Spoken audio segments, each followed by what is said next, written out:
Hello everyone, thank you for joining us today for literacy. Today we have a story called Little Godwit.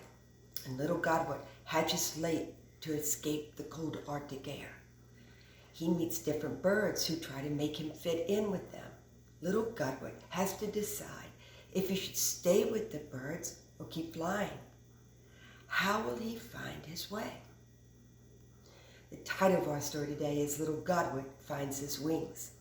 But before we start reading, let's make sure that our eyes are looking at the illustrations, our ears are listening to all the words and sentences, our body is still, our mind is thinking, and brain is thinking about what's happening to Little Godwit. And then, of course, your heart is going to show respect and kindness to your friends and families and to your school. Today, Little Godwit is a story about a bird who travels a very far distance to find his family. Let's begin.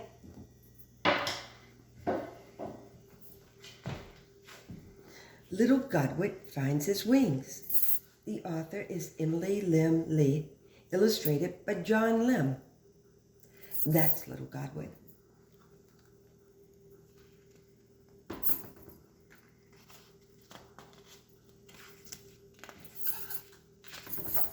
Here's the title page. Little Godwit Finds His Wing. There's the author's name, Emily Lim Lee.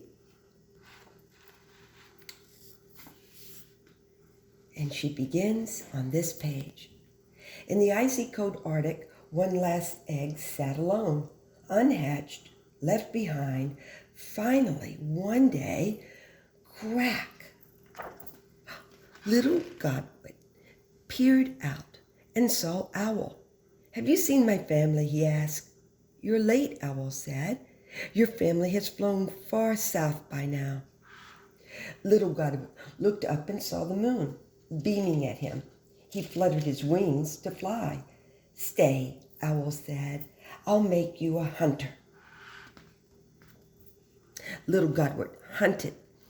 In his thin, feathery coat, he shivered in the cold wind.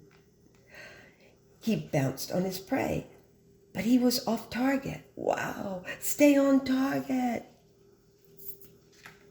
Oops. Without a hunter's eye, Little Godwit caught only frostbite. I'm not made to hunt like Owl, he thought. Little Godwit wandered away and found a flock of cranes preparing to fly south. "Can I follow you?" he asked. "Sure, if your tiny wings can keep up," the cranes said. Flip, flap, flutter, Little Godwit flapped hard to follow the cranes. The cranes tired out from flying and landed next to a gleaming river. Little Godwit was charged with energy from the flight and wanted to go on. "Come back, we're down here," the crane said. "Stay," the crane said. "We'll make you a dancer." Little Godwit tried to spin and shake a leg. He bumped against a crane to his left and poked another to his right. "Follow our footwork," the cranes trumpet. Without an inborn dance rhythm, Little Godwit bobbed out of step. "I'm not made to dance like the cranes," he thought. "Am I made to do anything well?" Little Godwit hobbled straight into kingfishers, another bird, getting ready to fly further south. "Can I follow you?" he asked. "Sure, hover along," the kingfisher said. Flip, flap, flit, Little Godwit flitted alongside the kingfishers. As he was about to zoom ahead, the kingfishers landed on a small island called Singapore. "Hey, where are you going?" "Stay," the kingfisher said. "We'll make you a diver." These are landmarks of the island called Singapore, which is a country. Little Godwit beat his wings hard to stay in position. He plunged in and crashed into a rock. Boing! Keep practicing, the kingfishers chorused. Without a diver's body, Little Godwit flopped on his belly every time. I cannot dive like the kingfishers, he thought. What on earth am I made to do? He was thinking hard. Little Godwit looked up and caught the moon, beaconing to him. He fluttered his wings and took off. He left Singapore. Flip, flap, flip. Little Godwit flew south, and guided by the stars at night and the suns in the day, he steered where tailwinds blew him along. Little Godwit flew nonstop for days. He grew lighter and mounted higher. I wonder if I can reach the moon, he mused. After gliding over a long stretch of sea, Little Godwit searched for a landing spot. He wheeled along in the air, and he spied nearby coast. He flew nearer and saw that it was dotted with birds. So he called out. The ground stayed silent. Should I stay? Little Godwit wondered aloud as he circled above. Then the birds answered in chorus. Flip, flap, dip.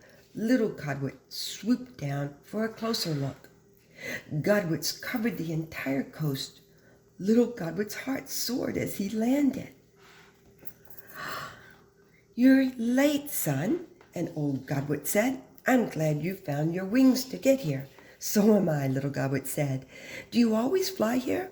Yes, I've flown nonstop from the Arctic to this land of the Kiwis every year of my life, the old Godwit replied. Do you think all this flying will get me to the moon? I believe so, Little Godwit said with a wide-eyed wonder.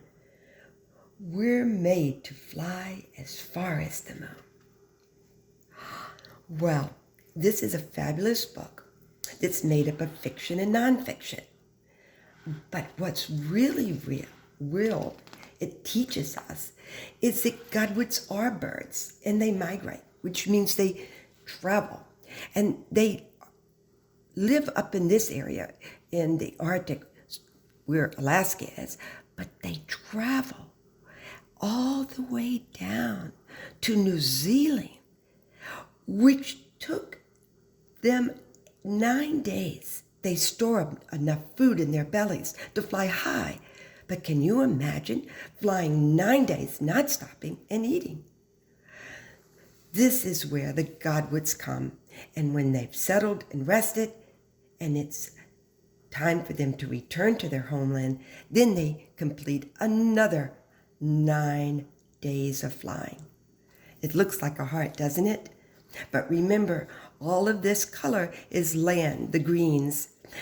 In this area, Alaska, is an area that's covered all the time with snow. So why don't we try to do our response page today by cutting and coloring and writing what Godwit did best in this story. So what you will be doing today is you will be receiving this piece of paper that has the areas that Godwit flew. He flew starting in Alaska and went down to New Zealand, back up through Japan, and it looked like a heart. So let's see if we can first color. Alaska can stay white because it's always covered with the snow. And because Japan is land, let's color this green, and New Zealand is green. And all around it can be blue because those are the oceans. And then you will cut these out. So let's first do a little coloring. Let's color our island, which is the land, green. And New Zealand is also a big island here too, but it's covered with green. And you may add all the ocean around it, and even around the Alaska area, and some more blue ocean. And this big heart here, we're going to pretend that this is the big ocean that he flies over for 9 days. His belly was filled with food, so he didn't have to stop, and he didn't even stop to rest. You're probably wondering, what is at the bottom of this page? These are 4 words that you will cut out to help make a sentence to tell us what Godwit does best. Well, first you'll cut these out. And Mrs. Meropol already cut hers out. And I'm going to take, I'm going to take my heart,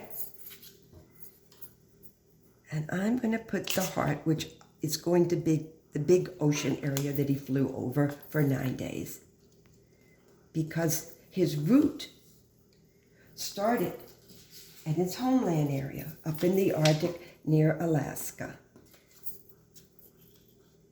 So Godwit and all of the real birds, or Godwit birds, stay up here until it gets really cold. And they know that they need to travel to places that they continue to go year after year after year. To New Zealand, where they stay and they find food to eat and rest. And when they feel it's time for them to return back to their homeland, they journey all the way up through Japan and then back up to Alaska.